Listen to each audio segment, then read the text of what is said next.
బాధ వచ్చింది అనుకో, ఎవరికైనా ఇబ్బంది వస్తుంది కదా, జనరల్గా వస్తారా?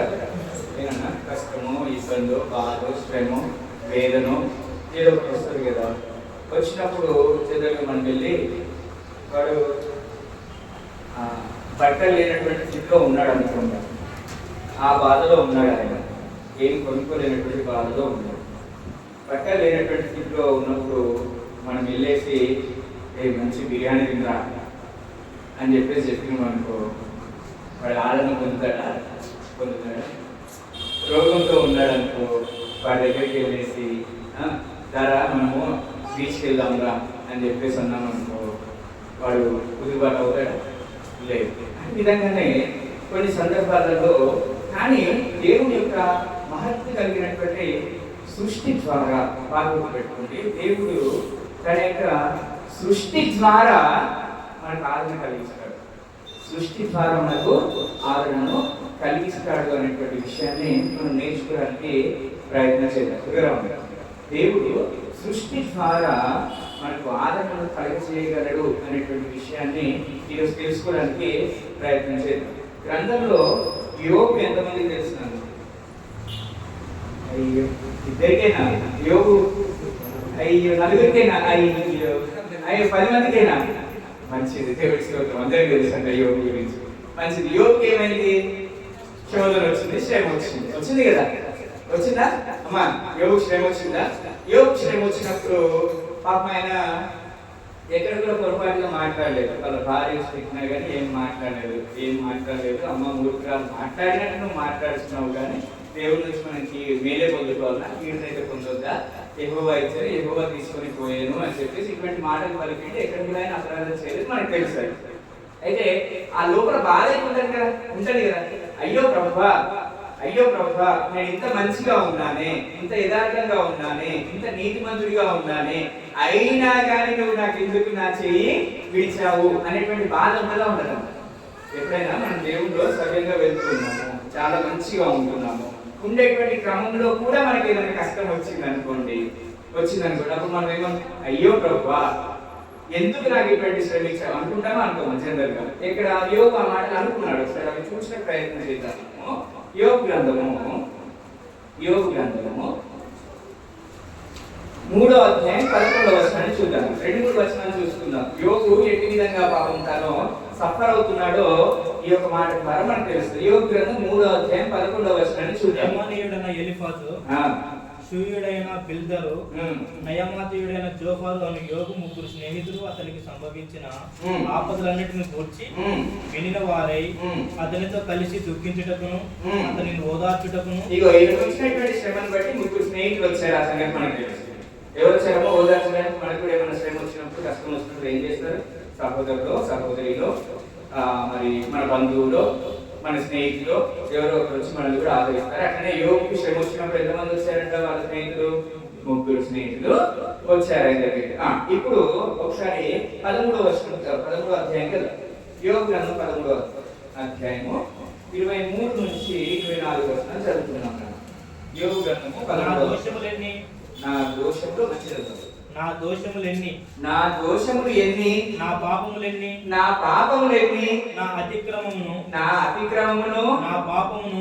పాపమును నాకు తెలియజేయము. నాకు చూడండి, యోగి పాపం ఎలా మాట్లాడుతున్నాడు. నా అతిక్రమాలెన్ని, నా దోషాలెన్ని, నా పాపాలెన్ని నాకు తెలియపరచు. ఎందుకు? నేను నీతిమంతుడిగా ఉన్నాను, నేను యథార్థవంతుడిగా, నేను మంచిగానే ఉన్నాను కదయ్యా, నా పాపం ఏంటో నాకు తెలియజేయి అని చెప్పేసి బాధపడుతూ దేవునికి ఆయన వెల్లడిపరుచుకున్నటువంటి విషయాన్ని మనం గమనిస్తున్నాం. అదే విధంగా 16వ అధ్యాయంలోకి వెళ్దాం. 16వ అధ్యాయము 11 నుంచి 14 వచనాలు చదువుదాం. దేవుడు నన్ను దుర్మార్గులకు అప్పగించి ఉన్నాడు. చూడండి, అంటే ఈయనకు ఎంత ఆయాసం అయితే ఇటువంటి మాటలు పలికి ఉండొచ్చు దేవుడు యోగు కదా. అర్థమవుతుందా మీకు? అమ్మా, అంశంలో ఉన్నాం కదా అందరం కూడా. మంచిది, మరొకసారి చదువుదాం. దేవుడు నన్ను దుర్మార్గులకు అప్పగించి ఉన్నాడు. భక్తిహీనుల వశమున నన్ను ఉంచి ఉన్నాడు. నేను నెమ్మదిగా ఉంటిని. అయితే ఆయన నన్ను మొక్కలు చెక్కలు చేసి ఉన్నాడు. ఎలా చేసినట్ట దేవుడు? మొక్కలు చెక్కలుగా చేసి ఉన్నాడు. మెడ పట్టుకొని విదిలించి నన్ను తుత్తునియలుగా చేసి ఉన్నాడు. నన్ను తుత్తునియలుగా చేసి, ముక్కలు చెక్కలు చేసిందంట, తుత్తునియలుగా చేసిందంట. తనకు నన్ను గురుదిప్పుగా నిలిపి ఉన్నాడు. ఆయన బాణంలో నన్ను చుట్టుకొని చున్నవి. చూడండి యోగు వచ్చినటువంటి కష్టం ఎంత ఉందో చూడండి. మీకు అర్థమవుతుందా? యోగు ఎటువంటి ప్రార్థన చేస్తున్నాడు? దేవుడితో వాక్యం ఆడుతున్నాడు యోగు. ఏమంటున్నాడు? అయ్యా నేను చేసిన పాపాలన్నీ, నేను చేసినటువంటి దోషాలన్నీ నాకు తెలుసు. ఆయనను ముక్కలు చెక్కలు చేసినట్ట. ఎలా చేసినట్ట? ముక్కలు చెక్కలుగా చేసి తుత్త నీరుగా చేశాడు దేవుడు నన్ను అని చెప్పేసి ఆయన ఏం చేస్తున్నాడు? దేవుడితో వాక్యం ఆడుతూ ఉన్నాడు. ఆడేటువంటి క్రమంలో దేవుడికి అన్ని తెలుసా తెలియదు? దేవుడికి అన్ని తెలుసా తెలియదు? తల్లి మా మానస తెలుసా తెలియదు? దేవుడు అన్ని తెలుసా? ఎలా వచ్చాయి శోధన? ఎలా వచ్చింది శోధన? యోగు దగ్గరికి ఎలా వచ్చింది? సాతాను దేవుడి దగ్గర నుంచి పర్మిషన్ తీసుకొని వచ్చాడంటే దేవుడికి తెలుసు. కానీ ఆయన ఏంటి ఆ టైంలో ఎలా ఉంటాడు? నిశ్శబ్దంగా ఉంటాడు. నిశ్శబ్దంగా ఉన్నాడు. ఈ రోజు మనకు కూడా కొన్ని కష్టాలు, కొన్ని శ్రమలు, కొన్ని ఇబ్బందులు, కొన్ని ఇరుకులు వస్తున్నాయి, కొన్ని వేదనలు వస్తున్నాయి. వచ్చేటువంటి క్రమంలో మనం కూడా చాలా సార్లు హృదయంలో ఈ విధంగా వచ్చుకుంటా ఉంటాం. అయ్యా మనిషి ఉన్నాం కదా, మాకేందుకు ఇది? అయ్యా మనిషి ఉంటున్నాం కదా, మాకేందుకు ఇంత నష్టము, ఎందుకు ఇంత కష్టము అని చెప్పేసి యోగు ఎట్టి విధంగా అయితే అనుకున్నాడు అటు విధంగా. కానీ దేవుడు ఏం చేస్తున్నాడు? నిశ్శబ్దంగా ఉన్నాడు. దేవుడు నిశ్శబ్దం. ఎప్పుడైతే యోగు ఇంకా తట్టుకోలేనటువంటి పరిస్థితికి వచ్చాడో అప్పుడు దేవుడు మాట్లాడడం స్టార్ట్ చేస్తాడు. దేవుడి నామాన్ని మహిమ కలుగును గాక. ఆమేన్. దేవుడి నామాన్ని మహిమ కలుగును గాక. ఆమేన్. ఆమేన్. మంచిది. అప్పుడు దేవుడు మాట్లాడడం స్టార్ట్ చేశాడు. ఎలా మాట్లాడాడు తెలుసా? ఆయన ప్రకృతి ద్వారా మాట్లాడాడు. 38వ అధ్యాయానికి వెళ్ళిపోవాలి మనం అందరం. దేవుడు మాట్లాడినటువంటి సంగతులను మనం గమనించినట్లయితే ప్రియులారా, అసలు ఆయన ఇంకా వేరే ఏం చెప్పడు. ప్రకృతిలో ఉన్నటువంటి వాటి నుంచే మనకు నేర్పించడానికి ప్రయత్నం చేస్తాడు. చూడండి 38వ అధ్యాయంలో అక్కడ సృష్టితో ఆ యోగుతో సృష్టి ద్వారా యోగుతో మాట్లాడినట్టుగా 38వ అధ్యాయంలో చూస్తాం. 39వ అధ్యాయంలో మనం ఏం గమనిస్తామంటే జంతువులతో మాట్లాడినట్టుగా మనం గమనిస్తాం.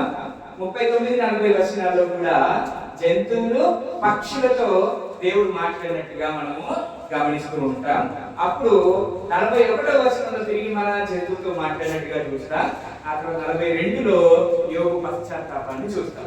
అంటే దేవుడు ఎట్టి విధంగా మాట్లాడడం ప్రారంభించాడు? సృష్టి ద్వారా మాట్లాడడము ప్రారంభించాడు. 38వ అధ్యాయంలో మొత్తము ఈ భూమికి పునాదులు వేసింది ఎవరు, ఆకాశ నక్షత్రాలను చేసింది ఎవరు అనేటువంటి సంభాషణ అంతా చూపెడతాడు. సృష్టి యోగు విను అని చెప్పేసి, ఇదిగో ఈ సృష్టి, ఆకాశము, పాతాళము, ఈ నీళ్లు, ఈ సముద్రము, ఈ జలచరాశులకు కట్టడ వేసింది ఎవడు అది అని చెప్పేసి 38వ అధ్యాయంలో మాట్లాడుతూ 39వ అధ్యాయము 40వ అధ్యాయంలో ఏం చేస్తాడంటే జంతువుల ద్వారా, పక్షుల ద్వారా దేవుడు మాట్లాడు నేర్పిస్తాడు సంగతులను. ఇప్పుడు మనము 39వ అధ్యాయంలోకి వెళ్దాం అందరం కూడా. 39వ అధ్యాయము 1వ వచనం నుంచి 4 వచనాలు చదువుకుందాం నాన్న. అడవిలోని కొండ మేకలు. ఇక్కడ చూడండి ఏం కనబడుతుంది? 1వ అధ్యాయం ఏం కనబడుతుంది? కొండ మేక. అందరూ అండర్లైన్ చేసుకుంటారు. ఏం కనబడుతుంది? కొండ మేక కనబడుతుంది 1వ వచనంలో. ఈను కాలము నీకు తెలియనా? లేళ్ళు పిల్లలు 1000 కాలమును గ్రహింపగలవా? లేళ్ళు పిల్లలు 1000 కాలము గ్రహింపగలవా? అవి మోయు మాసములను నీవు లెక్క పెట్టగలవా? అవి ఈను కాలము ఎరుగుదువా అని అవి వంగి తమ పిల్లలను కనును, తమ పిల్లలను వేయును. వాటి పిల్లలు పుష్టి కలిగి ఎడారిలో పెరుగును. అవి తల్లులను విడిచిపోయి వాటి ఎదురు తిరిగి రావు. ఫస్ట్ జంతువు పరిచయం చేస్తున్నాడు యోగుకి. దేవుడు ఏమని చెప్తున్నాడు? కొండ మేకలను నీవు తెలియనా? అవి ఈనేటువంటి కాలం నీకు తెలుసా అని చెప్పేసి ఈ కొండ మేకల గురించి కొంచెం మనము ఆలోచన చేసినట్లయితే, కొండ మేక పేరులోనే ఉంది, మన ఇంట్లో ముందే తిరిగేటువంటి మేకలు కాదు. ఏ మేక అది? ఏ మేకమ్మా? కొండ మేక. కానీ పేరుకి తగ్గట్టుగానే ఆ కొండ మేక కేవలం కొండలలో మాత్రమే తిరుగుతుంది. కొండలలో మాత్రమే ఉంది. దానికి ఎంతటి ఇది ఉందంటే ఒక కొండకు నడుమ 13 అడుగుల దూరం ఉన్నా కానీ అది జంప్ చేయగలుగుతుంది. అర్థమవుతుందన్న? కొండ మేక మామూలు కాదు, అది కొండల మధ్యలోనే తిరుగుతుంది. ఓన్లీ కొండల మధ్యలోనే తిరుగుతుంది. ఒక కొండకు మధ్యలో డిస్టెన్స్ ఉంటుంది, గ్యాప్ ఉంటుంది కదా, ఆ గ్యాప్ చూసి కూడా అదేం భయపడదు. ఎంత లోతు ఉంటుంది రెండింటి మధ్యలో, ఆ లోయను చూసి కూడా ఆ కొండ మేక భయపడదు. అదేం చేస్తుందంటే 12 అడుగుల దూరం ఉన్నా కానీ జంప్ ఈజీగా సునాయాసంగా అది చేయగలుగుతుంది. తర్వాత ఆ కొండ మేక పిల్లలంట వేరైపోతాయంట. ఏమైపోతాయి? వేరైపోతాయి. ఎందుకంటే తల్లి ఒక కొండ నుంచి ఇంకో కొండ జంప్ చేసింది, పిల్లలు వెంటనే జంప్ చేయలేదు కానీ దూరం అయిపోయింది. తల్లికి పిల్లలు ఏమైపోతుంది? వేరు అయిపోతుంది. ఈరోజు మన పిల్లల్ని ఎంతకాలం మన చేతిలో పట్టుకోవాలి? తల్లులు వాళ్ళ కౌగిట్లో బంధించుకోవాలి. 2 సంవత్సరాలు, 2.5 సంవత్సరాలు, 3 సంవత్సరాలు మనం పట్టుకోవాలి. కొండ మేకలు అంతే 30 నిమిషాలలో పాలు విడుస్తాయంట పిల్లలు. ఆ తర్వాత అవి కూడా కొండలలోనే, ఎందుకంటే అది కొండలలోనే ఉంటాయి, కొండలలోనే ఈగుతాయి, కొండలలోనే వాళ్ళ పిల్లల్ని వదిలేస్తాయి, వెళ్ళిపోతాం. ఎలా? ఈ కొండ మేక గురించి ఎందుకు చెప్పిండు ఇప్పుడు దేవుడు? దీని నుంచి మనం ఏం నేర్చుకోవాలి? నేర్చుకోవాలంటే మానవులకు మనుష్య జ్ఞానంకు అగోచరమైనటువంటి దేవుని నియంత్రణ శక్తి ఉంది అని చెప్పి యోబు అర్థం చేసుకోగలిగాడు. అర్థమవుతుందన్నా? మనుషుల జ్ఞానములకు మించినటువంటి దేవుని నియంత్రణ శక్తి ఉంది అని చెప్పి యోబు గ్రహించుకున్నాడు కొండమేక ద్వారా. కొండమేకను చూపెట్టింది దేవుడు అని చెప్పేసి ప్రశ్న వేసుకుంటే ఏం తెలియబరచబడిందంటే దేవుడి యొక్క నియంత్రణ శక్తి. ఓహో, ప్రతి దాన్ని దేవుడే నియంత్రించి నడిపిస్తున్నాడు అనేటువంటి విషయాన్ని యోబు గ్రహించాడు కొండమేక ద్వారా. వీళ్ళారా, అందుకనే ఈ నియంత్రణ శక్తి అనేది కనిపించదు మనకు, అది మనకు కనిపించేటువంటి క్రియ కాదు. కానీ దీన్ని ఎప్పుడైతే అనుభవపూర్వకంగా తెలుసుకుంటామో అప్పుడు గ్రహించగలుగుతాం. అప్పటి వరకు మనకి ఏంటంటే ఏమర్థం కొండమేక, ఎవరు ఆ కొండలతో దాన్ని పోషించేది, ఎవరు దానికి ఆహారం ఇచ్చేది, అసలు అవి ఎట్లా ఈగుతాయి, అవి ఏ కొండ నుంచి ఏ కొండకి వెళ్తాయి, ఎవరికి తెలుస్తుంది అంటే ఏంటి? దేవుని యొక్క నియంత్రణ శక్తి ఎల్లప్పుడూ ఉంటుంది అనేటువంటి విషయాన్ని అక్కడ గమనించగలుగుతాం. రెండో దానికి వెళ్దాం. 5వ వచనం చూద్దాం. 5 నుంచి 8 వరకు చదువుదాం. అడవి గాడిదను స్వేచ్ఛగా పోనిచ్చువాడెవడు? అడవి గాడిద కట్లను విప్పిన వాడెవడు? నేను అరణ్యమును దానికి ఇల్లుగాను ఉప్పు కర్రను దానికి నివాస స్థలముగాను నియమించితిని. పట్టణపు కోలాహలమును అది తిరస్కరించును, తోలు వాని కేకలను అది వినదు. పర్వతముల పంచియే దానికి మేత భూమి, ప్రతి విధమైన పచ్చని మొలకను అది వెతుకును. ఇక్కడ చూడండి, దేని గురించి చెప్తున్నాడు? ఇక్కడ రెండవదిగా అడవి గాడిద. దేని గురించి? అడవి గాడిద. మొట్టమొదటిగా దేని గురించి చెప్పాడు ఆయన? కొండ మేక గురించి చెప్పాడు. అక్కడి నుంచి మనకి ఏమర్థమవుతుంది? దేవుని యొక్క కనబడని నియంత్రణ శక్తి ఉంది అనేటువంటి దాన్ని మనం గ్రహించాం. ఇక్కడ రెండవదిగా అడవి గాడిదల గురించి చెప్పుచూ ఉన్నాడు. మామూలుగా గాడిద తెలుసా అమ్మ? గాడిద తెలుసా? ఏం చేస్తుంది? అది బరువులు మోస్తుంది. ఏం చేస్తుంది? ఈరోజు గాడిద పాట పాడిపించింది నా తల్లి చిన్నపిల్లలతో. ఏంటది? చేప, ఇంకోటి గాడిద, ఇంకోటి ఏంటది? కాకి. ఈ 3 పాటలు పాడేసాం. చక్కగా మంచిది. ఈ అడవి గాడిద, మన గాడిదలు ఎందుకు? బరువు మోయడానికి. కానీ ఇక్కడ చెప్తున్నటువంటి గాడిద అడవి గాడిద. ఈ గాడిదనేమో బరువులు మోసేటువంటి గాడిద, మన ఇంటి దగ్గర ఉన్నటువంటి గాడిద. కానీ అడవి గాడిద బరువులు మోయలు. అది ఏం చేస్తుంది? స్వేచ్ఛగా తిరుగుతుంది. అంటే ఎలా తిరుగుతుంది? స్వేచ్ఛగా తిరుగుతుంది. అంటే మన బరువులను తీసేస్తాడు దేవుడు అనేటువంటి దాన్ని ఇక్కడ మనము గ్రహించాలి. దేవుడు ఏం చేస్తాడు? బరువులు పెట్టాడు మన మీద దేవుడు బరువులు పెట్టాడు. ఎట్టి విధంగా అయితే అడవి గాడిద బరువు లేకుండా స్వేచ్ఛగా తిరుగుతుందో అట్టి విధంగా మనము కూడా బరువు లేనటువంటి వారమై స్వేచ్ఛగా ఉంటాము. అందుకని మత్తయి సువార్తలోకి వెళ్దాం అందరం కూడా. మత్తయి సువార్త 11వ అధ్యాయము, మత్తయి సువార్త 11వ అధ్యాయము 28 నుంచి 30 వచనాలు చూద్దాం. అదిగో ప్రయాసపడి భారము మోయించున్న సమస్త జనులారా నా యొద్దకు రండి, నేను ఏమిస్తానంటే ఆయన నీ బరువులు తీసేస్తా. భారం మోస్తున్నటువంటి వారులారా నా యొద్దకు రండి అంటే దీన్ని బట్టి మనం ఏమర్థం చేసుకోవాలి? దేవుడు మన పైన బరువులు మోపేవాడు కాదు గాని బరువులు తీసేసేటువంటి వాడు అనేటువంటి విషయాన్ని గ్రహించి చదువునాడు ఇక్కడ. నేను మీకు విశ్రాంతి కలుగజేతును, నేను సాత్వికుడను గలవాడను కనుక మీ మీద నా కాడి ఎత్తుకొని నా యుద్ధ నేర్చుకునండి, అప్పుడు మీ ప్రాణములకు విశ్రాంతి దొరుకును. ఏలయనగా నా కాడి సులువుగాను నా భారము తేలికగాను దాన్ని ఎత్తుకోండి. అదొక అంశం మీకు. రెండవదిగా ఆయన అడవి గాడిదతో భార యోగుతో మాట్లాడుతున్నాడు. ఈరోజు మనందరితో మాట్లాడు. ఏం గ్రహించాడు యోగు అక్కడ? ఏం గ్రహించాడు? దేవుడు నా ప్రతి భారమును తొలగిస్తాడు అనేటువంటి విషయాన్ని గ్రహించాడు. ఈరోజు మనం గ్రహిస్తున్నామా? మనం ఏదో భారంతో ఉన్నాం, ప్రయాసపడి భారం మోస్తున్నటువంటి సమస్త చెందారా నా యొద్దకు రండి, నా కాడి సులువైనది అని చెప్పేసి అంటున్నాడు. అంటే ఏంటి? మన బరువులను తీసేస్తాను, తేలిక పరుస్తాను, మిమ్మల్ని ఏం చేస్తానంటున్నాడు దేవుడు? తేలిక పరుస్తాను అని చెప్పేసి అంటున్నాడు. ఆయన మన బరువులను తీసేసేటువంటి దేవుడిగా ఉన్నాడు అని యోగు గ్రహించాడు. అని అర్థమవుతుందా మీకు? యోహాను రాసినటువంటి మొదటి పత్రిక 5వ అధ్యాయము, యోహాను రాసినటువంటి మొదటి పత్రిక 5వ అధ్యాయం 3వ వచనాన్ని చూద్దాం. మనం ఆయన ఆజ్ఞలను గైకొనుటయే, మనము ఆయన ఆజ్ఞలు గైకొనుటయే దేవుని ప్రేమించుట. ఆయన ఆజ్ఞలు భారమైనవి కావు.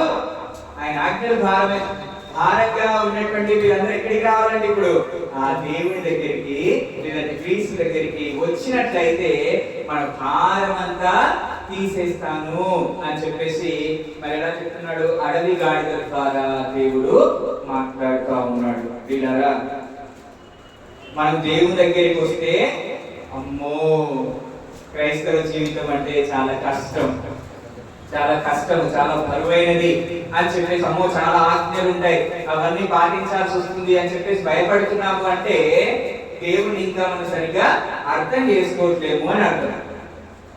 దేవుడి దగ్గరికి వస్తే ఆ ఆజ్ఞలు మేము భరించలేము, మరి అందులో మేము ఉండలేము అంత నిష్టగా అని చెప్పేసి ఎవరైనా బరువుగా ఫీల్ అయ్యారు అని చెప్పేసి అంటే ఏమర్థం చేసుకోవాలి? దేవుని యొక్క ఆజ్ఞలు బరువైనవి కాదు, అవి సులువైనవి అని చెప్పేసి యోహాను భక్తుడు సెలవిస్తూ ఉన్నాడు. కాబట్టి అడవి గాడిదల ద్వారా మనము దేవుడు మన యొక్క బరువులను తొలగిస్తాడు అనే భారాన్ని దించేటువంటి దేవుడిగా మనం చూడగలుగుతాం. ఇప్పుడు 9వ వచనం నుంచి చదువుతున్నాం. గురుపోతు నీకు లోబడుటకు సమ్మతించు. దేని గురించిది? గురుపోతు. ఏంటనేది? గురుపోతుతో ద్వారా దేవుడు మాట్లాడుతున్నాడు. అది నీ శాలలో నిలుచునా, పగ్గము వేసి గురుపోతును నాగటి చాలలో కట్టగలవా? అది నీ చేత లోబడి లోయలను చెదరము చేయునా, దాని బలము గొప్పదని దాని నమ్ముదువా? దానికి నీ పని అప్పగించదవా? అది నీ ధాన్యములు ఇంటికి తెచ్చి నీ కళ్ళ ముందున్న ధాన్యమును కూర్చునని దాని నమ్ముదువా? చూడండి, ఇది గురుపోతు అంటే జనరల్ గా ఇంగ్లీష్ లో యూనికార్న్ అనొచ్చు, లేదంటే వైల్డ్ ఆక్స్. ఏంటది? వైల్డ్ ఆక్స్, లేదంటే అడవి ఎద్దు. ఏంటది? అడవి ఎద్దు. గురుపోతు వైల్డ్ ఆక్స్ అనొచ్చు, లేదంటే యూనికార్న్ అని కూడా కొన్ని వర్షన్స్ లో రాయబడి ఉంది. ఇది దేనికి చిహ్నము? ఈ ఎద్దు అనేది, ఈ గురుపోతు అనేది బలానికి చిహ్నము. దేనికి? బలానికి చిహ్నము. అట్టి గురుపోతులు పట్టుకోనంట నువ్వు పంటను దున్నిపిస్తావా అని చెప్పేసి అడుగుతున్నాడు దేవుడు. మళ్ళొకసారి చదువుకుందాం. గురుపోతు నీకు లోబడుటకు సమ్మతించిన, అది నీ శాలలో నిలుచునా, పగ్గము వేసి గురుపోతును నాగటి చాలులో కట్టగలవా? అంటే అట్టి బలమైనటువంటి ఆ ఎత్తును నువ్వు పట్టుకోగలుగుతావా? పట్టగలవా? దాంట్లో నాగలి గుంజించగలుగుతావా? నీ ఇంటికి ధాన్యం తెప్పించుకోగలుగుతావా దాని చేత అని చెప్పేసి దేవుడు. ఇది దేనికి గుర్తున్నాను? బలమునకు గుర్తు. గురుపు దేనికి గుర్తు? బలమునకు గుర్తు. వీళ్ళారా, మనల్ని అందరినీ కూడా, దేవుని పిల్లలైనటువంటి మనల్ని కూడా దేవుడు ఒక దాంతో పోలుస్తా ఉన్నాడు. ఒకసారి అందరం కూడా తిమోతికి రాసినటువంటి మొదటి పత్రిక 5వ అధ్యాయము, తిమోతికి రాసినటువంటి మొదటి పత్రిక 5వ అధ్యాయము 18వ వచనాన్ని చూద్దాం నాన్న. ఇందుకు నూర్చెడి ఎద్దు మూతికి చిక్కము వేయవలెను. దేనికంట? నూర్చెడి ఎద్దుకు అంటే ఆయన సేవ జరిగించేటువంటి వారికి, లేదంటే ఆయన ప్రియ పిల్లలందరికీ కూడా ఆయన ఏమంటున్నాడు? ఎద్దుతో పోలుస్తా ఉన్నాడు. అంటే మనకి ఏమిస్తాడు ఇప్పుడు ఆయన? ఆ ఎద్దుకి, ఆ పని పాట లేని ఎద్దుకే బలమిస్తున్నటువంటి దేవుడు ఆయన పనిని జరిగిస్తున్నటువంటి సేవకులమైనటువంటి మనకు బలాన్ని అనుగ్రహించడా? అంటే దీన్ని బట్టి మనం ఏమర్థం చేసుకోవాలి? బలాన్ని అనుగ్రహించేటువంటి దేవుడు. గురుపోతు బలమునకు చిహ్నము. ఏమి చేయనటువంటి ఆ గురుపోతుకే అంత బలం ఉన్నప్పుడు ఆయన బిడ్డలమైనటువంటి మనకు ఆయన ఇంకెంత బలాన్ని ప్రసాదిస్తాడు? బలపరిచేటువంటి దేవుడు, లేదంటే బలాన్ని ఇచ్చేటువంటి దేవుడే. మీరు ఎవరైనా జల్లికట్టు చూసారా, విన్నారా? ఎక్కడ జరుగుతుంది? తమిళనాడు. ఎక్కడ జరుగుతుంది? తమిళనాడు. ఇట్లనే ఎద్దులు ఏం చేస్తారు? వాళ్ళు ఎద్దులు బాగా బలం కలిగినటువంటి ఎద్దులను తీసుకొని యవనస్తులందరూ కూడా కట్టెలు కట్టేసి దాన్ని అందులో వదిలేసి దాన్ని చికాలు చేస్తారంట, కోపం తెప్పిస్తూ ఉంటారు. దాన్ని అణచడం అనేది వాళ్ళ ఆట. దాన్ని ఎవరు కింద పడేస్తారో, లేదంటే అదే కింద పడేస్తారు. అంత బలం ఉన్నటువంటి ఎద్దును మామూలుగా ఇళ్లలో తిరిగేటువంటి ఎద్దునే పట్టుకోలేకపోతున్నారు. అలాంటిది అడవి ఎద్దులు పట్టుకోవడం అంత బలము. అది వాటి కన్నా అధికమైనటువంటి బలమును నేను మీకు ఇస్తాను అని చెప్పేసి దేవుడు సెలవిస్తా ఉన్నాడు. అందుకనే కొరింథీయులకు రాసినటువంటి రెండో పత్రిక 12వ అధ్యాయము, 12వ అధ్యాయంలో 9-10 వచనాలు చూద్దాం. అందుకు నా కృప నీకు చాలును, నా బలహీనత యందు నా శక్తి పరిపూర్ణమవుతున్నది అని నాతో చెప్పాను. కాగా క్రీస్తు శక్తి నాలో నిలిచుండు నిమిత్తము విశేషముగా నా బలహీనతల యందే సంతోషముగా ఆశపడుతున్నాను. నా బలహీనత యందే నేను అతిశయపడుతును. అంటే నేను బలపరచబడుతును అనేటువంటి విషయాన్ని పౌలు అక్కడ చెప్తా ఉన్నాడు. కాబట్టి పిల్లలారా, మనం ఎప్పుడైతే బలహీనంగా ఉంటామో అప్పుడు దేవుడు మనల్ని ఏం చేసేటువంటి వాడు? బలపరిచేటువంటి. ఈ మధ్యలో చాలా మంచి పాట వచ్చింది కదా, ఏ పాట? బలపరచువాడవు స్థిరపరచువాడవు అని చెప్పేసి చక్కటి పాటను రిలీజ్ చేయడం మంచిది. వీళ్ళగా ఈ గురుబోధ ద్వారా దేవుడు మనకి ఏం నేర్పిస్తున్నాడు? మిమ్మల్ని బలపరిచేటువంటి వాడను నేను. అక్కడ మనము అడవి గాడిద ద్వారా ఏం నేర్చుకున్నాం నాన్న? మన బరువును తీసేసేటువంటి దేవుడు. ఇక్కడ గురుబోధ ద్వారా మనల్ని బలపరిచేటువంటి దేవుడు. మరి అక్కడ కొండ మేక దగ్గర ఏం నేర్పించాడు? నా నియంత్రణలోనే మొత్తం నడుస్తుంది అనేటువంటి దాన్ని నేర్పించాడు. యోగుకి ఎక్కడి నుంచో ఏమి చూపించట్లేడు. ఆయన ఓంబి భూషాన్ని కొత్తగా క్రియేట్ చేసి చూపించట్లేడు. ఉన్నటువంటి ప్రకృతి నుండే, ఉన్నటువంటి సృష్టి నుండే ఎలా ఆదరిస్తున్నాడో, ఎలా బలపరుస్తున్నాడో మనం గమనిస్తా ఉన్నాం మనం. అలాగే ఇప్పుడు 13వ వచనం నుంచి కిందికి వెళ్దాం. నిప్పుకోడి ఇప్పుడు దేని గురించి చెప్తున్నాడు? నిప్పుకోడి గురించి చెప్తున్నాడు. సంతోషము చేత రెక్కలను ఆడించును. అబ్బా, సంతోషము చేత రెక్కలు నాడించును. రెక్కలను వెంట్రుకలను దానికి ఉన్నందున అది వాత్సల్యము కలదని ఉండగా లేదు సుమి అది నేలను దాని గుడ్లను పెట్టును. ధూళిలో వాటిని కాల్చును. దేని పాదమైన వాటిని ద్రొక్కవచ్చునని అయినను అడవి జంతువు వాటిని చితిగా ద్రొక్కవచ్చునని అనుకునియే ఉన్నది. తన పిల్లలు తనవి కానట్టు వాని ఎడల అది కఠినముగా చూపును. దాని కష్టము వ్యర్థమైనను దానికి చింతలేదు. చూడండి, ఇక్కడ దేని గురించి చెప్తున్నాడు ఆయన? దేని గురించి చెప్తున్నాడు? నిప్పు కోడి గురించి చెప్తున్నాడు. నిప్పు కోడి అంటే జనరల్గా మనం ఆస్ట్రిచ్ అంటాం కదా, ఆస్ట్రిచ్. నిప్పు కోడి అంటే ఆస్ట్రిచ్ చూసారా? ఎంతమంది పేర్లు జూ పార్క్ లో ఉన్నాయి కదా, జూ పార్క్ లో నిప్పు కోళ్ళు ఉన్నాయి కదా. ఎంత హైట్ ఉంటాయి కదా, ఎంత హైట్ ఉంటాయి? దాదాపు ఇగో వీడంత హైట్, చాలా హైట్ ఉంటాయి. చూసా మన గీత ఎంత హైట్ కూడా ఉంటాయి. ఓకే, చక్కగా హైట్ ఉంటాయి, అవి చాలా హైట్ ఉంటాయి, చాలా హైట్ ఉంటాయి. అందులో ఒక్క పాజిటివ్ పాయింట్ లేదు. ఇప్పుడు మనం మళ్ళొకసారి చదువుకుందాం నాన్న నిప్పు కోడి గురించి. సంతోషం చేత రెక్కలు నాడించు, రెక్కలను వెంట్రుకలను దానికి ఉన్నందున అది వాత్సల్యము కలిగిగా, అది వాత్సల్యం కలిగి ఉందని అనుకుంటారా? వాత్సల్యం చేత ఉందనుకుంటారా నిప్పు కోడి? కాదు సుమి, అది నేలను దాని గుడ్లను పెట్టును, తోలిలో వాటిని కాచును, దేని పాదమైన వాటిని త్రొక్కవచ్చినైనను, అడవి జంతువు వాటిని చిన్నగా త్రొక్కవచ్చినైనను అనుకొనకయే ఉన్నది. దానికి అవసరమే లేదండి. దానికి గుడ్డని ఎవరైనా తొక్కేస్తలేము అని చెప్పి దానికి చింతే లేదు. తన పిల్లలు తనవి కానట్టు వాటి ఎడల, అది కాఠిన్యం చూడండి. ఒక్క ప్లస్ పాయింట్ లేదు ఆస్ట్రిచ్ కి. ఆస్ట్రిచ్ ఒక హైట్ ఉంటుంది, దానికి రెక్కలు ఉంటాయి అంతవరకే, కానీ దాంట్లో ఒక్క బెస్ట్ క్వాలిటీ లేదు, ఒక్క క్వాలిటీ కూడా లేదు. తన పిల్లల్నే తను ఈ పిల్లలు నా వాళ్ళు కాదు అని చెప్పేసి అనుకుని దానిచ్చే దాని ఉంటదంట, దానిచ్చే అది ఉంటదంట.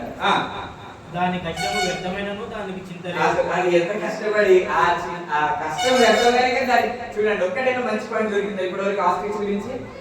ఒక్క మంచి అంటే మనందరిలో కూడా ఒక్క మంచి లక్షణంగా లేకపోవచ్చు కాక, మనందరిలో కూడా ఒక్క మంచి లక్షణం కూడా లేకపోవడం కాక. ఆస్ట్రిచ్ లో ఉందా అని ఇప్పటివరకు చదివిన దాంట్లో లేదు.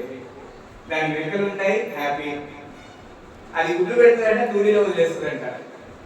ఆ గుడ్లని ఎవరైనా ఎత్తుకపోతారు లేదంటే చింత కొడతారన్న బాధ దానికి లేదంట. ఆ అడవి జంతువులు వచ్చి తొక్కుతాయని చెప్పేసి చింత దానికి లేదంట. నా పిల్లలే కాదు అని చెప్పేసి అనుకుంటారంట. నేను కష్టపడిన ప్రయాస పోయినా నాకు బాధ లేదు, చింత లేనట్టుగానే ఉంటుందంట. ఒక్కడైనా మంచి లక్షణం ఉందా? మనం అనుకుంటామా నాన్న మన పిల్లలు కాదు అని చెప్పేసి మనం అనుకుంటామా? ఎవరిమైనా అనుకోగలమా? ఏమన్నా అనుకోగలమా? ఈ పిల్లోడు నా పిల్లోడు కాదు అని మన పిల్లల్ని మనం అనుకుంటామా? ఆస్ట్రిచ్ అలా అనుకుంటాం. అంటే దాని దగ్గర ఇప్పుడు మంచి లక్షణాలు ఉన్నాయా, చెడు లక్షణాలు ఉన్నాయా? చెడు లక్షణాలే ఉన్నాయి. ఒక్క మంచి లక్షణం కూడా కనబడ్డది. ఇప్పుడు ఇంకొక వచనాన్ని చదువుకోవడానికి ప్రయత్నం చేద్దాం. దేవుడు దానిని తెలివిలేనిదిగా చేశాడు. దానికి తెలివే లేదంట. నిప్పుకోడికి దానికి తెలివే లేదంట. ఆయన దానికి వివేచన శక్తిని అనుగ్రహించి ఉండలేదు. దానికి వివేచన అన్ని నెగిటివ్లే. నిప్పుకోడి నాన్న ఈ రోజు మనలో అన్ని బలహీనతలే. ఈ రోజు మన దగ్గర ఒక్క పాజిటివ్ పాయింట్ లేదు. నిప్పుకోడితో కంపేర్ చేసి నేర్పిస్తున్నాడు యోగుడు. ఫస్ట్ దేంతో నేర్పించిందన్న?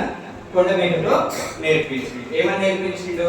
నా దివ్యమైనటువంటి నియంత్రణ శక్తి ఎల్లప్పుడూ ఉంటుంది నాన్న అని చెప్పేసి నేర్పించిండు. తర్వాత అడవి గాడిలో నేర్పించిండు. నీ బరువు నేను తీసేస్తాను నాన్న అని చెప్పేసి యోగుడు నేర్పించిండు. గురుపోతుతో నేర్పించిండు. ఏమని నేర్పించిండు? నిన్ను బలపరుస్తాను అని చెప్పేసి నేర్పించిండు. ఇప్పుడు నిప్పుకోడితో మాట్లాడుతున్నాడు. నీలో ఎన్ని బలహీనతలున్నా నెక్స్ట్ వచనం చదువుదాం. అది లేచినప్పుడు గుర్రమును దాని రౌతును తిరస్కరించును. అంటే దాని కాళ్ళలో ఉంది గుర్రానికన్నా వేగంగా అది పరుగెత్తగలుగుతుంది. అది దేవుడు దానికి ఇచ్చినటువంటి తలాంత. ఒక్కటే ఒక పాజిటివ్ పాయింట్ ఏమి ఇచ్చాడంటే దేవుడు దానికి గుర్రముల రౌతులను కూడా అది పట్టించుకోదు. అంత వేగంగా అంత బలంగా అది పులకగలుగుతుంది. అంటే దేవుడు అన్ని మైనస్ పాయింట్ ఉన్నా కానీ ఒక్క తలాంతుని దానికి అర్థమవుతుందా? ఈ రోజు మనలో కూడా చాలా బలహీనతలు ఉండొచ్చు కాక, కానీ దేవుడు ఒక్క తలాంతైనా మనకి ఇచ్చింటాడు. బాగా గుర్తుపెట్టుకుని ప్రియులారా, నేను తలాంతుల చేత మిమ్మల్ని నింపుతాను అని చెప్పి ఆయన నిప్పుకోడి ద్వారా మనతో నిప్పుకోడి ద్వారా దేవుడు మాట్లాడుతూ ఉన్నాడు. అందుకనే మత్తయి సువార్త 25వ అధ్యాయంలోకి వెళ్ళినప్పుడు 25వ అధ్యాయం అక్కడ మన తలాంతుల గురించిన ఉపవాసం ఉందని ఏది చదువు ఒకసారి వచనం రాసుకోవాలి. పరలోక రాజ్యం దేవుడు తలాంతులు ఉంటుంది కదా, ఎవరు చెప్పగలరు? 14 పరలోక రాజ్యము ఒక మనుషుడు పరలోక రాజ్యము ఒక మనుషుడు దేశాంతరమునకు ప్రయాణమై తన దాసులను పిలిచి ఆస్తిని వారికి అప్పగించినట్లు అతడు ఒకరికి 5 తలాంతులను, ఒకడికి 2, ఒకనికి 1 తలాంతులు. చూడండి నాన్న, బలహీనతలు ఉన్నా లేకపోయినా దేవుడు ఏం చేస్తున్నాడు? తలాంతులు ఇస్తా ఉన్నాడు. అన్ని బలహీనతలే ఉన్నటువంటి నిప్పుకోడికి ఒకే ఒక పాజిటివ్ పాయింట్, అది గుర్రాలను సైతం ఓడించి ఉరకగలడు. దాని కాళ్ళలో అంత బలాన్ని ఇచ్చినటువంటి దేవుడు ఈ రోజు మనం కూడా ఎన్నో బలహీనతలు ఉన్నా కానీ మనకి ఏదో ఒక తలాంతు దేవుడు ఇచ్చాడు, ఇస్తాడు అనేటువంటి విషయాన్ని దేవుడు చెప్పకనే చెప్పుతున్నట్లుగా మనము అర్థం చేసుకోవాల్సినటువంటి వారమై ఉంటుంది. మంచి నేను కొంచెం ముందుకు వెళ్ళిపోతున్నాను. 39 వస్తే 19 నుంచి గుర్రమునకు నీవు బలమునిచ్చితివా. గుర్రం ఇక్కడ దేని గురించి చెప్తున్నాడు అన్న? గుర్రం గురించి చెప్తూ ఉన్నాడు. జూలు వెంట్రుకలతో దాని మెడను కప్పితివా. విడతల వలె అది గంతులు వేయినట్లు చేయుదువా. దాని నాసికారంధ్రతో అని భీకరము. మైదానములో అది కాలు దువ్వి తన బలము బట్టి సంతోషించను. అది ఆయుధధారులను ఎదుర్కొనబోవును. అది భయం పుట్టించిన దానిని విగ్రహించి భీతు నొందకును. ఖడ్గమును చూచి వెనుకకు తిరగదు. అంబూల పొదయు తలతలలాడు ఈటలను బల్యమును దాని మీద గలగలలాడించినప్పుడు అది బహుగా పరుగులెత్తును. అది బాకానాదము విని ఊరకుండదు. బాకానాదము వినపడినప్పుడల్లా అది ఆహా ఆహా అనుకుని దూరం నుండి యుద్ధ వాసన తెలుసుకొని సేనాధిపతుల ఆర్భాటమును యుద్ధ ఘోషను వినునేగా నీ ఆజ్ఞము చేతనే ఎరుగునా. అది నీ ఆజ్ఞల వలనే తన రెక్కలు దక్షిణ దిక్కునకు చాచున. పక్షిరాజు నీ ఇక్కడ గుర్రం గురించి చెప్తా ఉన్నాడు. గుర్రము యుద్ధ వాసన తెలుసుకుంటదంట. బాగా నాదం విడంగలగి అది ఏమనుకుంటదంట? ఆహా ఆహా, ఇక నేను యుద్ధానికి సిద్ధము. గుర్రం దేనికి సిద్ధం? అది అప్పట్లో రాజులు యుద్ధాలకు పోవాలంటే ఏం తీసుకువెళ్ళారు? రాజులు యుద్ధానికి వెళ్ళాలంటే దేంతో? గుర్రాలతోనే కదా. ఏనుగులు కూడా ఉంటాయి కానీ ఫస్ట్ ప్లేస్ లో ఏముంటాయి? గుర్రాలు ఉంటాయి. గుర్రాలు వాటికి ఆ పల్లెముల శబ్దము, ఈటల శబ్దము, బాగా నాదం రాగానే అవి ఏమనుకుంటాయంట? ఆహా ఆహా యుద్ధము అని చెప్పేసి అది అట్లా పరిగెడతా ఉంటాయంట. యుద్ధానికి పరిగెడతాం. ఈ రోజు మనం యుద్ధం చేస్తున్నామా లేదా? లేదా? మన యుద్ధము చేస్తూ దేంతో? పాపంలో చిక్కుకుండా యుద్ధం చేస్తాం. మన శరీర ఆశల చేత మనం యుద్ధం చేస్తాం. సాతాను చేత మనము యుద్ధము చేస్తా ఉంటాం. లోకముతో మనము యుద్ధము చేస్తా ఉంటాం. గుర్రమేమో ప్రత్యక్షమైనటువంటి యుద్ధం కోసం ఆహా ఆహా అని చెప్పేసి అది పరుగులెడతా ఉంటే, మనము ఈ లోకము అనేటువంటి దాంట్లో యుద్ధము చేస్తా ఉన్నాం అనేటువంటి విషయాన్ని గుర్తుపెట్టుకోవాలి. ఎందుకనగా ఏదైనా మనము పోరాడినది శరీరంతో కాదు కానీ ఆకాశ మండలపు దురాత్మల సమూహంతో మనము పోరాడుచున్నాము.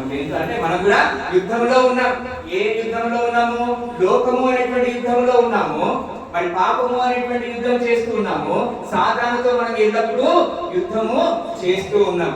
పౌలు కొన్నిసార్లు అంటాడు, నేను ఇది చేయాలనుకుంటున్నాను కానీ ఇది చేయలేకపోతున్నాను అని చెప్పేసి. ఆయన ఏదో మంచి చేయాలనుకుంటున్నాడంట, చేయలేకపోతున్నాను. యుద్ధం. నేను మంచిగా ఉండాలనుకుంటా ఉంటాను కానీ తెలియకుండానే తప్పులో తప్పక్కని పడి, కొన్నిసార్లు తెలిసి కూడా తప్పక్కనే పడిపోతా. తప్పు చేయొద్దు, అబద్ధం ఆడొద్దు, ఎవరిని తిట్టొద్దు, ఎవరి గురించి అసహ్యంగా మాట్లాడొద్దు అని చెప్పేసి అనుకుంటా ఉంటాం. నేను ఇలా ఉండాలి అని చెప్పేసి అనుకుంటా ఉంటాం. కానీ ఏం చేస్తాము? ఏదో ఒక బలహీనమైనటువంటి క్షణంలో మనం అనుకున్నది చేయలేకపోతూ ఉంటాం. యుద్ధం చేస్తుంది గుర్రం. అక్కడ గుర్రం యుద్ధం చేస్తున్నాం. ఇక్కడ మనం కూడా పాపముకు విరోధంగా ఏం చేస్తున్నాం అన్న? పాపము చేయనటువంటి వారు ఎవరైనా ఉన్నామా? గ్రంథం ఏం చెప్తుంది? రోమపత్రికలో గ్రంథం ఏం చెప్తుంది? నీతిమంతుడు ఒక్కడును లేడు అని చెప్పేసి చెప్తుంది. అందరూ పాపం చేసి దేవుడు అనుగ్రహించు మహిమను పొందలేకపోతున్నారు అని చెప్పేసి చెప్తుంది. అంటే ఏం జరుగుతుంది ఇప్పుడు క్రైస్తవులకు మరి విశేషంగా దేవుని యొక్క పిల్లలకు చాలా యుద్ధాలు జరుగుతూ ఉంటాయి, లోపల చాలా పోరాటాలు జరుగుతూ ఉంటాయి. ఆ యుద్ధాలన్నిటితో మనకు ఇప్పుడు గుర్రము యుద్ధానికి వెళ్తా ఉంటాం, దానికి బల్లెపు ఈటెలు ఆ బాగా నాలుగు నిలబడగానే అది ఏం చేస్తుంది, ఆహా ఆహా అనుకుంటూ వెళ్తా ఉంది. కానీ దాన్ని కాపాడేవాడు ఎవరు? యుద్ధం డైరెక్ట్ వెళ్ళిపోతుందా? దాని మీద ఒకడు ఉంటాడు, ఆ గుర్రం మీద ఒకడు ఉంటాడు. ఎవరైనా ఆ గుర్రాన్ని రౌతు తోలుతా ఉంటాడు కదా, ఆ సేనాధిపతి సైన్యాధిపతి ఎవరో ఒకరు తోలుతాం. అలాగే మనం ఇక్కడ యుద్ధ పోరాటంలో మనం పాపం అనేటువంటి ప్రపంచంతో యుద్ధం చేస్తూ ఉంటే మనకు తోడుగా ఎవరు ఉంటారు? దేవాది దేవుడు ఉంటాడు. ఇక్కడ ఈ గుర్రాన్ని ఆ నడిపేటువంటి వాడు రక్షిస్తే ఇక్కడ మనల్ని దేవాది దేవుడు రక్షిస్తాడు అనేటువంటి విషయాన్ని అంటే గుర్రం ద్వారా దేవుడు మనకి ఏం నేర్పించడం, యుద్ధంలో మిమ్మల్ని రక్షించేటువంటి వాడను నేను, అంటే మిమ్మల్ని రక్షించేటువంటి వాడను నేను అని చెప్పేసి దేవుడు చెప్తా ఉంటాడు. ఇలా అర్థమవుతున్న అంశం మీకు. మొట్టమొదటిగా దేనితో మాట్లాడండి? కొండ మేకతో మాట్లాడండి. ఏం చెప్పాడు అక్కడ? ఏం నేర్పించాడు యోగుకి మనకి? దేవుని కనిపించేటువంటి నియంత్రణ శక్తి ఉంది, నేనే కంట్రోల్ చేస్తున్నాను ఆయన, ఇదంతా మీకు అవి అగోచరములు అని చెప్పేసి చెప్పాడు. తర్వాత రెండోదిగా అడవి గాడిద ద్వారా మాట్లాడాడు. ఏం నేర్పించాడు అక్కడ యోగుకి? స్వేచ్ఛ, బరువును తీసేస్తా, నీకు నీ బరువును తీసేస్తాను అని చెప్పేసి అన్నాడు. మూడవదిగా గురుపోతు ద్వారా మాట్లాడాడు. ఏం మాట్లాడాడు అక్కడ? నిన్ను బలపరిచేటువంటి వాడను నేనే, బరువును తీసేటువంటి వాడను నేనే, నిన్ను బలపరిచేటువంటి వాడను నేనే, తలాంతులు నీకు ఇచ్చేటువంటి వాడను నేనే, అదే విధంగా రక్షణను అనుగ్రహించే వాడను కూడా నేనే. అంటే నా రక్షణ, నా కాపుదల ఎప్పుడు కూడా నీకుంటాయి అని గుర్రం ద్వారా దేవుడు యోగుతో మాట్లాడతాడు. వేరే దేంతో మాట్లాడతాడు ఆయన? మనకు సహజంగా కనిపించేటువంటి వాటితో ఆయన మాట్లాడతాం. ఇప్పుడు లాస్ట్ వెళ్దాం, 26వ వచనంకి వెళ్దాం. నీ జ్ఞానం చేతనే ఎరుగునా, అది నీ ఆజ్ఞ వలననే తన రెక్కలు దక్షిణ దిక్కునకు చాచున. డేగా నీ ఆజ్ఞ చేతనే ఎరుగునా. ఈ డేగా అనేది వలస పక్షి. డేగా అనేది ఏంటి? వలస పక్షి. ఈ వలస పక్షి ఏ టైంలో ఎప్పుడు ఎక్కడికి వెళ్ళాలో మనకు తెలుస్తుందా? మనం చెప్తే చేస్తుందా? అది దేవుడి జ్ఞానం. ఎవరి జ్ఞానం అది? దేవుడి యొక్క జ్ఞానం. అది మన జ్ఞానం చేత డేగ నడవదు, దేవుడి యొక్క జ్ఞానం చేత నడుస్తుంది. అంటే నానా డేగ ద్వారా దేవుడు చెప్తున్నాడు, మీకు జ్ఞానాన్ని ప్రసాదించేటువంటి వాడను నేను అని చెప్పేసి దేవుడు చెప్తా ఉంటాడు. ఎవరికైనా నువ్వు జ్ఞానం కుదరగా ఉంటే ఏం చేయాలంటే ఒకసారి అందరం కూడా యాకోబు పత్రికలోకి వెళ్దాం. 1వ అధ్యాయము 5వ వచనాన్ని చూద్దాం. యాకోబు పత్రిక 1వ అధ్యాయం 5వ వచనాన్ని చూద్దాం. మీలో ఎవరికైనా జ్ఞానము పొదువుగా జ్ఞానం నేర్పిస్తా ఉన్నాడు అన్న. డేగ ద్వారా ఏం నేర్పిస్తాడు? డేగ ఏం చేస్తే అది వలస పక్షి, అది మన జ్ఞానం చేత అక్కడికి పోవాలంటే పోదది. దేవుడు ఇచ్చినటువంటి జ్ఞానం ద్వారా ఏ కాలంలో ఏ ప్రాంతానికి వెళ్తే అది జీవించగలుగుతుందో ఆ ప్రాంతానికి వెళ్తుంది. అది ఎవరి జ్ఞానం? అది దేవుని యొక్క జ్ఞానము. ఆ జ్ఞానాన్ని మనకు ఇచ్చేటువంటి వాడు దేవుడై ఉన్నాడు అని నేర్పిస్తా ఉన్నాడు. మీలో ఎవరికైనా జ్ఞానము పొదువుగా ఉన్నాయడలా అతడు దేవుణ్ణి అడగవలెను. అది అప్పుడు అతనికి మనకు జ్ఞానాన్ని ఇచ్చేది ఎవరంటారు? సో డేగ ద్వారా దేవుడు ఏమంటున్నాడు?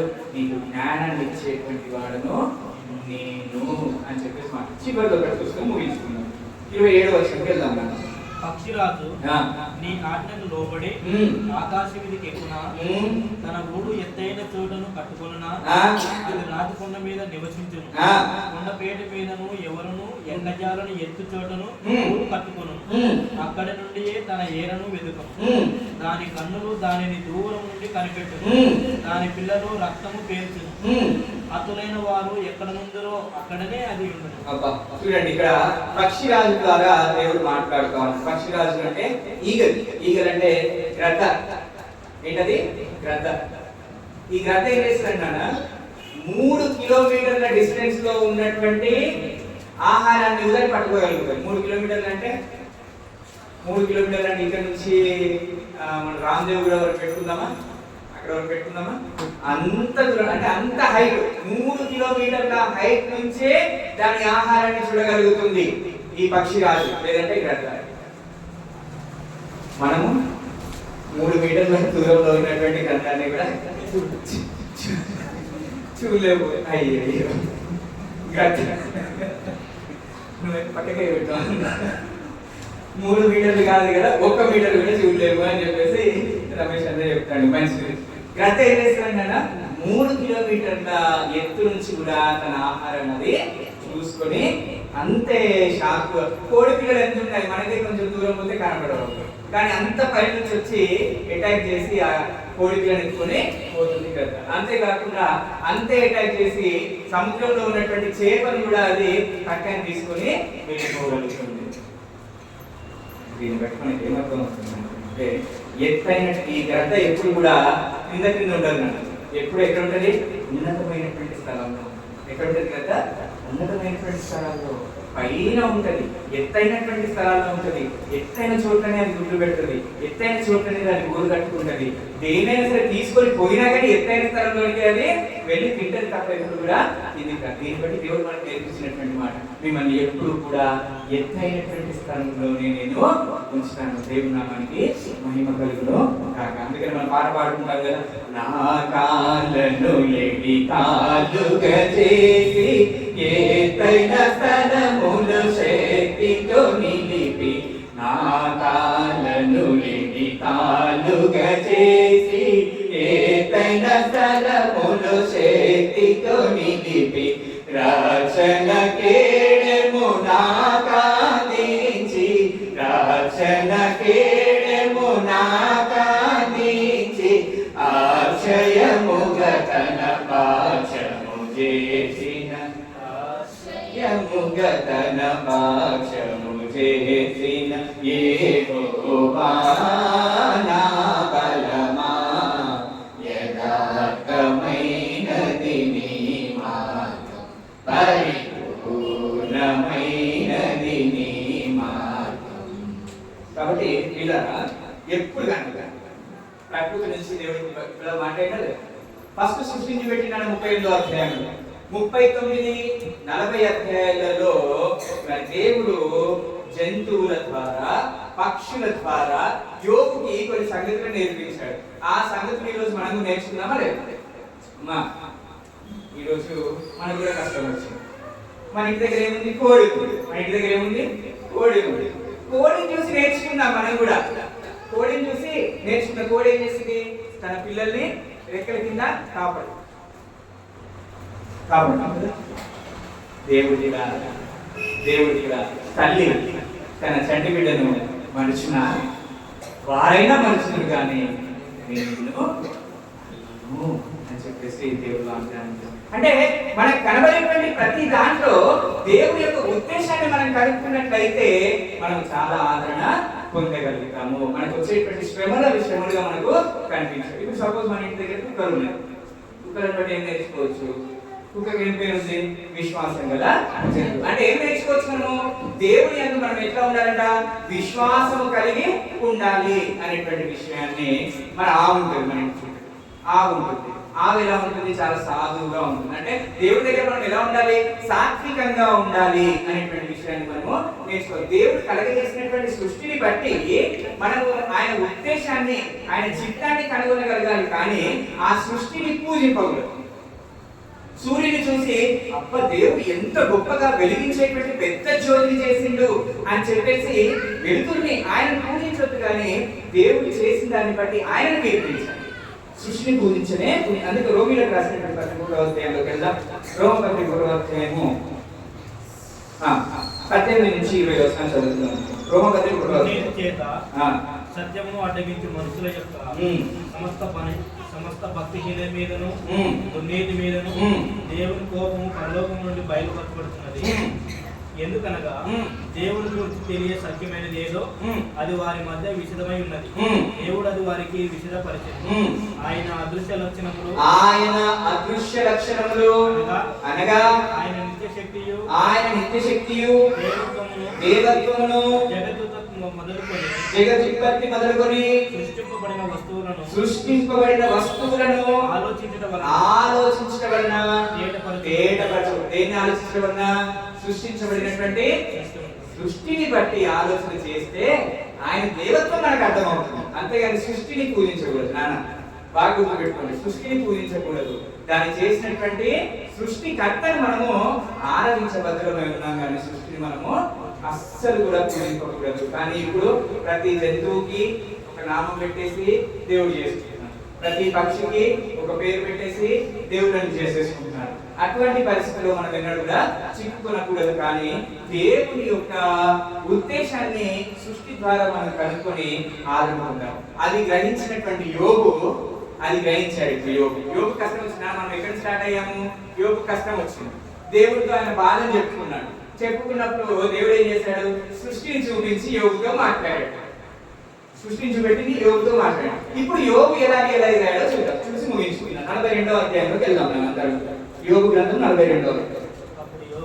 అప్పుడు యోగు యెహోవాతో ప్రత్యుత్తరమిచ్చాను, నీవు సమస్త క్రియలను చేయగలవనియు నీవు ఉద్దేశించినది ఏదియు నిష్ఫలము కాదేననియు నేను ఇప్పుడు తెలుసుకుంటుని.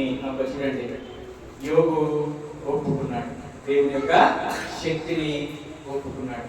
మనిషి శక్తి కాదు, ఏంటది? దేవుని శక్తి ఉంది అని చెప్పేసి యోగు ఒప్పుకున్నట్టుగా మనము గమనిస్తా ఉన్నాం. తర్వాత ఏం చేస్తాడో చూద్దాం. 6వ వచనంలో, కావున నన్ను నేను అసహ్యించుకొని ధూళిలోను బూడిదలోను పడి పశ్చాత్తాపడుచున్నాను. ఫస్ట్ ఏం చేసిండు? ఒప్పుకున్నాడు. అయ్యా నువ్వే సమస్తము, నువ్వే నాయన, మాకు బలాన్ని ఇచ్చేది నువ్వే, మమ్మల్ని బరువులు దించేది నువ్వే, మాకు రక్షణ కలిగజేసేది నువ్వే, జ్ఞానం ఇచ్చేది నువ్వే అని చెప్పేసి ఫస్ట్ ఒప్పుకొని, ఆ తర్వాత అయ్యో నేనేంటి ఈ విధంగా మాట్లాడినా దేవుడితో అని చెప్పేసి పశ్చాత్తాపడ్డాడు. పశ్చాత్తాపడ్డ తర్వాత ఏం చేశాడు తెలుసా? బలి అర్పించాడు. 9వ వచనం చూద్దాం. తేమానీయుడైన ఎలీఫజును, షూహీయుడైన బిల్దాదును, నయమతీయుడైన జోఫాను పోయి యెహోవా తమకు ఆజ్ఞాపించినట్టు చేయగా యెహోవా వారి పక్షమున యోగును అంగీకరించాడు. మరియు యోగు తన స్నేహితుల నిమిత్తము ప్రార్థన చేసినప్పుడు యెహోవా అతని క్షేమస్థితిని మరలా అతనికి దయచేశాడు. చూడండి, తర్వాత ఏం చేస్తున్నాడు? ఫస్ట్ ఒప్పుకున్నాడు, మనం కూడా దేవుడే అని ఒప్పుకోవాలి. తర్వాత ఆయన ఏం చేసిండు? పశ్చాత్తాపడ్డాడు. అయ్యా నేను కూడా తప్పులు చేసిన అని చెప్పేసి పశ్చాత్తాపం. తర్వాత ఏం చేసిండు? బలి అర్పించాడు. మనం కూడా మన యొక్క మనస్సు నిండుగా ఆయనకి ఏం చేయాలి? అర్పణను, అంటే మన యొక్క హృదయాన్ని సంపూర్ణంగా ఆయనకు ఇచ్చేయాల్సినటువంటి వారు. తర్వాత ఏమైందప్పుడు ఆయనకి మరలా ఆయన యొక్క పాత స్థితిని, అంటే ఆశీర్వాదాలు పొందుకున్నాడు. అని ఎలాంటి ఆశీర్వాదాలు తెలుసా?